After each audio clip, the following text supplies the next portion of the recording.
Assalamualaikum warahmatullahi wabarakatuh. Selamat pagi. Perkenalkan saya Nas Puji Astuti, Manajer Keperawatan Spesialis Keperawatan Medikal Bedah. Dosen tetap pada Departemen Keperawatan Medikal Bedah dan Gawat Darurat Program Studi Keperawatan S1 Fakultas Kesehatan dan Farmasi Universitas Bani Saleh. Saat ini saya dalam proses seleksi sertifikasi dosen gelombang 1 tahun 2025 yang diselenggarakan oleh Kemendikti. Saya akan melakukan penyusunan dokumen pernyataan diri dosen dalam unjuk kerja Tridharma Perguruan Tinggi atau PDD UKTPT bidang pengajaran. Dalam kesempatan ini, saya akan memaparkan salah satu mata kuliah yang saya ampuh, yaitu mata kuliah keperawatan dewasa, sistem pernafasan, kardiovaskuler, dan hematologi, atau yang dalam kurikulum lama sebelumnya disebut keperawatan medikal bedah, untuk mahasiswa tingkat 2 semester 3 program studi keperawatan S1. Capaian pembelajaran mata kuliah keperawatan dewasa sistem pernafasan, kardiovaskuler, dan hematologi ini meliputi kemampuan menjelaskan konsep dan ruang lingkup keperawatan medikal bedah, peran perawat medikal bedah, dan standar pelayanan keperawatan medikal bedah. Yang kedua, melakukan simulasi asuhan keperawatan dengan kasus gangguan pernafasan, kardiovaskuler, dan hematologi pada klien dewasa dengan memperhatikan aspek legal dan etis. Ketiga, melakukan simulasi kesehatan yang mencakup aspek bio, psikososial, dan spiritual pada klien dewasa dengan memperhatikan aspek legal dan etis. Yang keempat, mengintegrasikan hasil-hasil penelitian ke dalam asuhan keperawatan dalam mengatasi masalah sistem pernafasan, kardiovaskuler, dan hematologi. Yang kelima, melakukan simulasi asuhan keperawatan pada kelompok klien dengan gangguan masalah sistem pernafasan, kardiovaskuler, dan hematologi. Keenam, melakukan fungsi advokasi, kolaborasi, dan edukasi terkait dengan keberlanjutan pelayanan keperawatan pada klien dewasa dengan gangguan sistem pernafasan, kardiovaskuler, dan hematologi. Dan mahasiswa harus mampu mendemonstrasikan intervensi keperawatan pada kasus dengan berbagai masalah pernafasan, kardiovaskuler, dan hematologi pada klien dewasa sesuai dengan standar yang berlaku dengan berpikir kreatif dan inovatif hingga menghasilkan pelayanan yang efektif dan efisien. Untuk mencapai pembelajaran di atas, maka beberapa bahan kajian dalam pembelajaran meliputi 1. Konsep dan ruang lingkup keperawatan medikal bedah. Yang kedua adalah anatomi, fisiologi, fisika, dan biokimia terkait sistem pernafasan, kardiovaskuler, dan hematologi. Ketiga, asuhan keperawatan pada klien dengan gangguan sistem pernafasan, kardiovaskuler, dan hematologi yang meliputi patofisiologi, farmakologi, terapi diet pada gangguan sistem pernafasan, diantaranya adalah pada kasus TB paru, kanker paru, asma, pneumonia, PPOK, dan COVID-19. Sementara untuk gangguan di sistem kardiovaskuler meliputi kasus hipertensi, penyakit jantung koroner, gagal jantung, dan aritmia. Sedangkan pada gangguan sistem hematologi, diantaranya adalah penyakit anemia, leukemia, dan DHF. Materi pun meliputi proses keperawatan mulai dari pengkajian, menegakkan diagnosa, membuat intervensi, melakukan implementasi, dan sampai dengan membuat evaluasi yang dilakukan secara komprehensif meliputi pemenuhan kebutuhan bio, psikososial, dan spiritual pada klien dengan berbagai masalah pada masalah gangguan sistem pernafasan, kardiovaskuler, dan hematologi. Materi pun meliputi pendidikan kesehatan untuk pencegahan primer, sekunder, dan tersier dengan gangguan pada sistem pernafasan, kardiovaskuler, dan hematologi. Kemudian melakukan persiapan, pelaksanaan, dan perawatan pasca pemeriksaan diagnostik pada masalah gangguan pernafasan, kardiovaskuler, dan hematologi. Materi pun meliputi hasil-hasil penelitian tentang penelaksanaan pada gangguan sistem pernafasan, kardiovaskuler, dan hematologi, kemudian tren dan isu terkait gangguan sistem pernafasan, kardiovaskuler, dan hematologi, dan melakukan dengan penelitian yang terkait. Tidak lupa, materi pun meliputi tentang peran dan fungsi perawat, baik fungsi sebagai edukator, advokat, dan kolaborator perawat, dan melakukan keperawatan berkelanjutan pada pasien dengan masalah sistem pernafasan, kardiovaskuler, dan hematologi.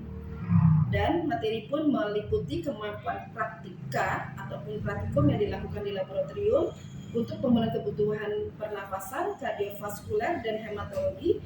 Di antaranya adalah pemasangan infus, terapi intravena dan transfusi darah, perekaman dan interpretasi EKG, melakukan inhalasi sampai dengan fisioterapi dada dan nebulizer ataupun teknik postural drainase, kemudian perawatan WSD, pemeriksaan sistem tubuh terkait, toraks, abdomen, sehubungan dengan masalah kardiovaskuler, pernafasan, dan hematologi.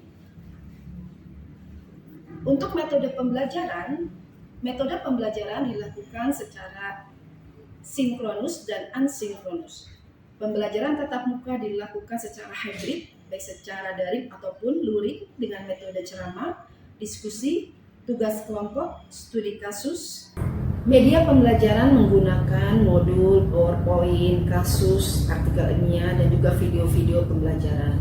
Untuk referensi, mahasiswa bisa menggunakan e-book ataupun buku terkait dengan keperawatan medikal bedah ataupun medical surgical nursing, buku standar keperawatan Indonesia, buku standar intervensi keperawatan Indonesia, buku standar luaran keperawatan Indonesia, dan juga buku standar operasional yang diterbitkan oleh PPNI. Untuk evaluasi atau pembobotan nilai merupakan ukuran dalam bentuk persen yang menunjukkan keberhasilan terhadap nilai keseluruhan mata kuliah.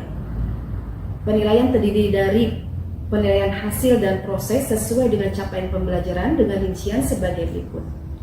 Ujian akhir semester sebesar 20%, penugasan 20%, proyek atau eksebisi akhir itu ada 20%. Ini merupakan aplikasi dari materi IBN dan pendidikan kesehatan dalam kegiatan eksebisi. Penilaian keterampilan atau kompetensi di laboratorium itu sebesar 30%, penilaian kehadiran dan dimensi interpersonal atau soft skill sebesar 10%, sehingga keseluruhannya adalah 100%. Penilaian dilakukan secara objektif berdasarkan indikator seperti ketepatan dalam penguasaan materi, kemampuan analisis kasus, partisipasi aktif, kemampuan komunikasi dalam menyajikan tugas atau makalah, kemampuan psikomotor secara sistematis berdasarkan kainesthetik dan aseptik, dan daya kreativitas dan orisinal dalam proyek eksibisi. Hasil yang sudah dicapai nanti akan disampaikan kembali kepada mahasiswa sebagai bentuk dari proses umpan balik untuk meningkatkan kualitas pembelajaran pada mahasiswa. Baiklah, untuk tahap berikutnya, marilah menyimak video pembelajaran mata kuliah keperawatan dewasa sistem pernafasan, kardiovaskuler, dan hematologi untuk metode pembelajaran tatap muka dan juga metode praktikum. Silakan menonton. Baik, sebelum kita memulai perkuliahan pagi ini, alangkah baiknya kita mulai dengan baca basmalah. Semoga langkah kita, kegiatan kita adalah dalam rangka mencari ibadah dari Allah dan ridho dari Allah Subhanahu wa Ta'ala. Kita mulai perkuliahan kita dengan baca basmalah. Bismillahirrahmanirrahim.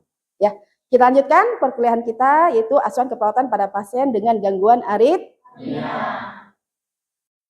Kita lanjut ya pembelajaran kita. Sekarang kita bagaimana memasukkan konsep tadi, konsep dasar EKG, kotak-kotak kecil, kotak besar, gelombang P, kompleks RS, gelombang T dan U pada kasus hasil perekaman EKG.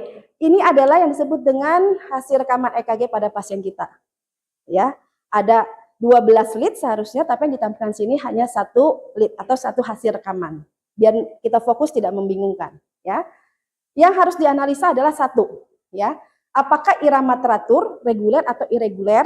Yang kedua adalah apakah heart rate, tadi kita sudah belajar ya menghitung heart rate irama reguler dan irreguler.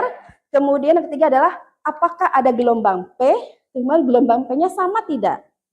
Ya, kemudian apakah setiap gelombang P diikuti oleh kompleks QRS. Kemudian berapakah panjang interval PR. Ya, kalau ini dalam nilai normal, maka semuanya kita sebut dalam irama sinus ritme. Ya, sekarang kita aplikasikan ke bagaimana cara menghitungnya. Yang pertama, kita kasih nama dulu masing-masing gelombang. Di sini masih kosong. Ya, siapa memberikan nama? Farid? Oke, kalau saya tunjuk yang ini apa Farid namanya gelombang apa? P. Yang ini Q, yang ini R, S. Ini good job Farid. Kita kasih tepuk tangan buat Farid. Oke. Nah, kalau begitu, Wildan, ini kira-kira apa kalau begitu Wildan? Gelombang? Kembali lagi ke gelombang P. Ya, karena satu denyut adalah kompleks P, Q, R, S. Hebat Wildan. Ya, berulang kembali. Oke, aplaus buat Wildan. Saya. Nah, sekarang ini berarti normal. Bisa saya simpulkan untuk hari ini. Selanjutnya nanti silakan lihat di link penugasan oleh kelompok. Ya. Ada pertanyaan? Tidak ada. Oke, kita cukupkan untuk pagi hari ini kuliah kita dengan mengucap hamdalah. Alhamdulillahirabbil alamin. Bila taufiq hidayah, wassalamualaikum warahmatullahi wabarakatuh. Tadi kita sudah belajar di kelas bagaimana asuhan kepatuhan pada pasien aritmia. Dan kita lagi sampaikan bahwa tujuan pembelajaran itu mulai dari penjelasan aritmia sampai dengan nanti kalian bisa menyusun bahan edukasi. Masih ingat materi aritmia apaan? Siapa Pak masih ingat pengertian aritmia? Sudah lupa. Ayo. Aritmia berarti berhubungan dengan apa kalau kasus aritmia? Jantung. Bagian apanya dari jantungnya? Ada anatomi, ada listrik, ada fungsi listrik jantung, ya. Dan salah satu kita akan belajar hari ini praktek adalah bagaimana melihat fungsi listrik jantung, ya. Jadi kita nanti akan terkait dengan yang ini nih, mampu melakukan perekaman dan analisa EKG. Nah, kalian sudah pegang semua kertas prosedurnya? Sudah, ya. Dan di depan kita ada pasien kita standar, pasien standar namanya Pak Fajar, ya, yang akan menjadi pasien standar kita, gitu ya. Nah, sebelum kita memulai praktikum, kita coba akan mereview sedikit yang materi sudah kita pelajari tadi pagi. Ya, silakan dibuka prosedurnya. Ada beberapa yang harus kita siapkan untuk memasang EKG. Ya, sebelum kita akan lihat dulu apa sih EKG itu, mungkin bisa lihat di situ ya definisi ya. Intinya adalah satu aktivitas listrik ya yang akan direkam sehingga kita bisa melihat bagaimana perubahan potensial listrik pada seorang pasien. Paham ya? Yang adalah listrik jantung ya. Tujuannya adalah untuk melihat kondisi-kondisi gangguan pada listrik jantung, terutama pada kasus aritmia. Ada alat yang dibutuhkan ya. Apa aja kira-kira? Mesin EKG. Pernah lihat alat ini? Pernah. Oke, apa lagi? Elektrodanya. Yang mana ke elektrodanya? Ayo. Kalau di sini simpannya di sini. Ya, ada berbagai macam warna. Tapi jangan terkecoh oleh warna. Yang penting kabelnya. Ya, apalagi kemudian kertas EKG sudah terpasang di sini ya. Kemudian tisu nanti untuk mengelap gel ataupun memakai gel. Kemudian bengkok ada di sini sudah disiapkan. Kemudian alat tulis. Kenapa butuh alat tulis? Mencatat nama, identitas pasien dan identitas perawat. Oke, good, bagus. Apalagi kira-kira alatnya? Swab. alkohol. Untuk apa fungsi swab alkohol? Untuk mengangkat. Oke, untuk sterilisasi, desinfektan. Selain desinfektan apa lagi? Ayo. Ini kan suka berminyak nih. Kita pas alkohol buat apa? Membersihkan area yang akan bagus ya. Untuk membersihkan area yang dipasang elektroda supaya tidak keringat ya. Jadi tidak nanti pada saat pemasangan tidak mengganggu aktivitas listrik yang direkam. Semuanya sudah lengkap? Oke. Yang penting adalah jelly. Ya, ini adalah jelly yang dipakai ya. Sebetulnya bisa pakai jelly, bisa pakai yang lain. Masih ingat selain jelly bisa dipakai apa lagi? Satu orang mungkin baru menyebutkan selain jelly bisa pakai? Kan jadi kan bentuknya kan dia tidak cair, tidak padat. Berarti bisa digantikan dengan yang bentuknya cair. Air kan karena penghantar listrik, ya enggak? Ya. Cuma kalau air kan cepat jatuh, ya enggak? Selain air bisa apa lagi? Yang bisa menguap? Zat bentuknya cair bisa menguap. Alkohol, betul. Masih ingat ya pelajaran tadi di kelas, ya? Oke, bisa pakai alkohol. Ya, kita siap ya, mulai ya dengan demonstrasi dari saya untuk pemasangan EKG.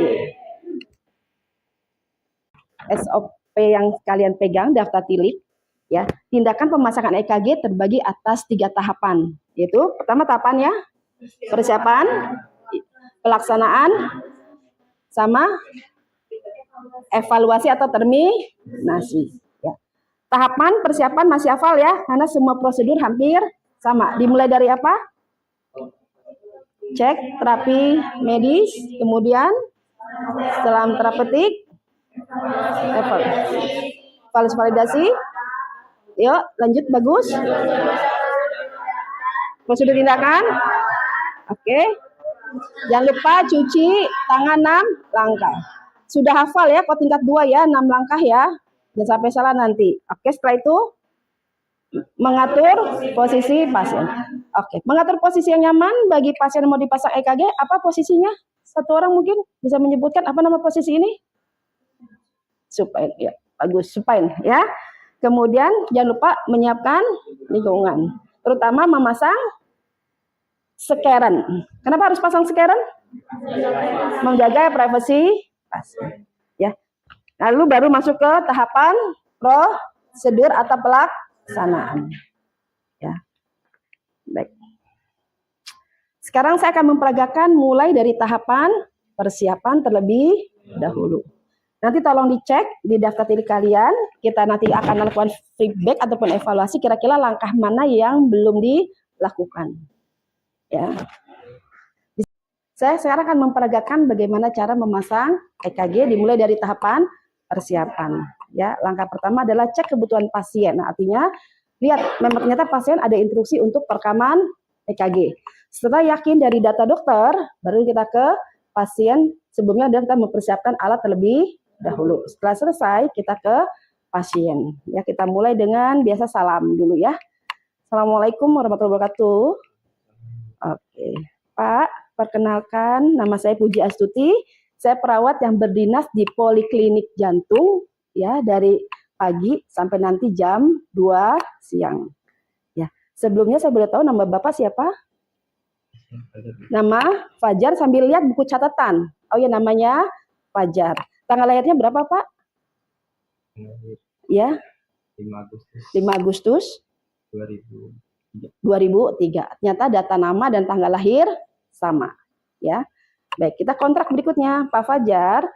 Tadi Bapak sudah dijelaskan oleh dokter ya, bahwa Bapak akan dipasang atau diperiksa EKG, elektrokardiogram, karena Bapak mengeluh di rumah katanya dari kemarin dadanya deg-degan, sakit, dan mudah sesak nafas atau capek kalau beraktivitas. Kontrak dengan pasien, kita kemudian persiapan alat, ya. Kemudian kita pasang alat. Untuk pemasangan kita mulai dari elektroda yang terpasang di ekstremitas dulu. Ya. Yang kita lakukan selanjutnya adalah melap dengan kapas alkohol atau alkohol swab daerah-daerah yang akan dipasang elektroda. Ya, berarti di pergelangan tangan supaya kalau ada keringat, ya itu bisa terangkat. ya. Kemudian juga yang di tangan kiri dan kaki kanan dan kaki kiri. Lalu kita akan memasangkan, memberikan elektroda. Jangan lupa ya, sini ada gumpalan besi, ini yang kita pasang, kita berikan jeli. Ya. Kita lakukan pada bagian yang lain. Ya, kita pasang yang besi menghadap ke dalam dengan area yang tidak membuat perlukan pada pasien. Ya, kita pasang ke atas. Tangan dulu, kemudian yang kiri. Ya. Kemudian kita ratakan, kita pasang yang di sebelah kiri. Ya. Seterusnya kita pasang juga dengan yang di area kaki kiri, ya, dan kaki kanan. Setelah terpasang, perhatikan ya, kalau dia membawa alat-alat listrik, misalkan seperti handphone, perhiasan, jangan lupa dilepas. Ya, pasien sudah kita tutup. Kita akan lanjut dengan pemasangan tolong jangan lihat warna, tapi yang tertulis di kabel, betul ya, yang tertulis di kabel, karena sekarang warna bisa berbeda-beda setiap produk. Jangan lupa kita lap daerah yang mau kita pasang. Masih ingat ya kemarin ya? Daerah pemasangannya, di mana pemasangannya? V1 di mungkin bisa satu orang membacakannya. Silakan yang membacakannya. Siapa? Sevi. Oke, silakan Sevi. Sampai kita praktekkan. V1 dipasang di silaga keempat. Ya, kita pasang elektrodanya. Jangan lupa dihitung ya. 1, 2, 3, 4. Silaga keempat di pinggir garis sternum. Oke, sudah. Silakan Sevi, baik. Lanjut. Iga keempat, silaga keempat pada garis sternum kiri. 1, 2, 3, 4. Jangan lupa kasih elektroda. Kemudian kita pasang berikutnya apa, Sevi? F4 di silaga kelima, garis klavikula, kasih elektroda. Kita cari V4 dulu sebelum V3. Ya, karena V3 dipasang di antara V2 dan bagus, masih pada hafal teorinya ya. Kita lanjut, 3, 4, 5 di mid klavikula kiri. Ya, ya. Kemudian V3 dipasang di mana? Antara, kita cek lagi, ini benar nih, buat C3 atau V3. Kasih elektroda di antara, berarti di antara V2 dan V3. V4 ya. Kemudian kita lanjutkan dengan pemasangan V5. Kita lihat dulu kabelnya V5 ya. Kasih elektroda, kasih jeli, kemudian pasang di mana? Garis aksila sejajar V4. Garis aksila anterior, berarti aksila bagian depan. Ya, sejajar V4. Di sini ya. Setelah itu kita pasang elektroda terakhir V6, garis aksila sejajar V4 dan V5 di garis aksila bagian tengah atau mid aksila. Dikasih jangan lupa jeli, kemudian pasang di mid aksila. Kira-kira seperti ini perekaman peletakan elektroda. Ya, sama dengan yang digambar. Ya, nanti untuk berikutnya sudah harus hafal ya.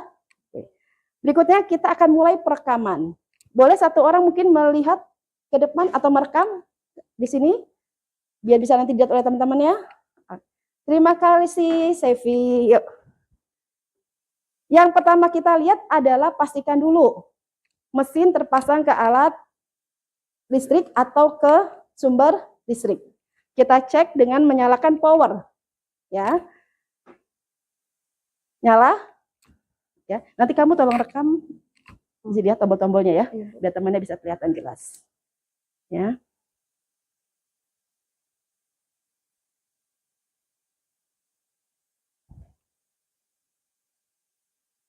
Ya. Nah, sudah muncul, ya. Pak Fajar, kita akan mulai merekam ya. Nanti kalau saya bilang jangan bergerak, bergerak, karena nanti gerakan bisa membuat sumber listrik atau rekamannya akan tidak sempurna. Ya, udah siap Pak Fajar? Sebentar ya, tahan ya. Nah, pertama yang kita masukkan adalah V1 untuk data pasien. Ya, kita pencet masukkan data-data pasien. Kalau dia punya cetakan stiker pasien, nanti bisa ditempel stiker pasien, ya. Kemudian kita lanjut dengan lakukan kalibrasi. Ada berapa kalibrasi yang harus kita lakukan di situ? 2, ya siapa? Farid? Kalibrasi apa Farid? Amplitudo 10 mm per milivolt. Yang kedua Farid? Ya. 25 mm per second.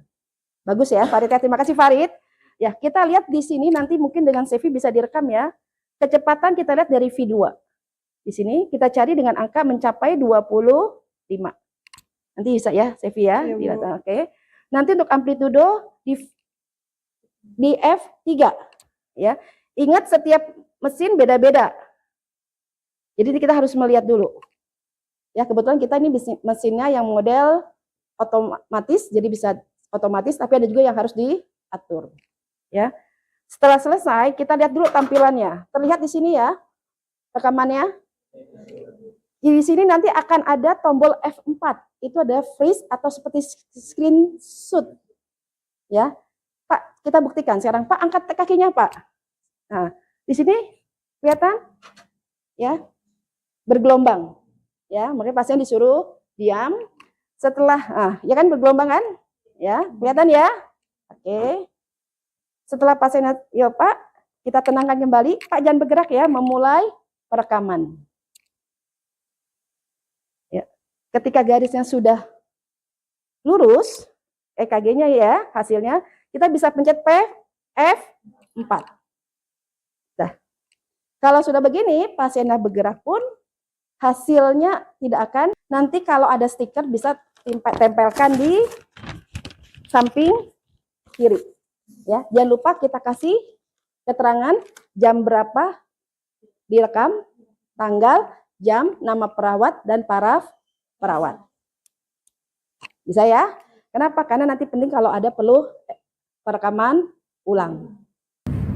Demikian video rekaman pembelajaran dalam mata kuliah keperawatan dewasa, sistem pernafasan, kardiovaskuler, dan hematologi pada program studi keperawatan S1, Fakultas Kesehatan dan Farmasi, Universitas Bani Saleh, sebagai salah satu syarat penyusunan dokumen pernyataan diri dosen dalam unjuk kerja Tridharma Perguruan Tinggi atau PDD UKT PT.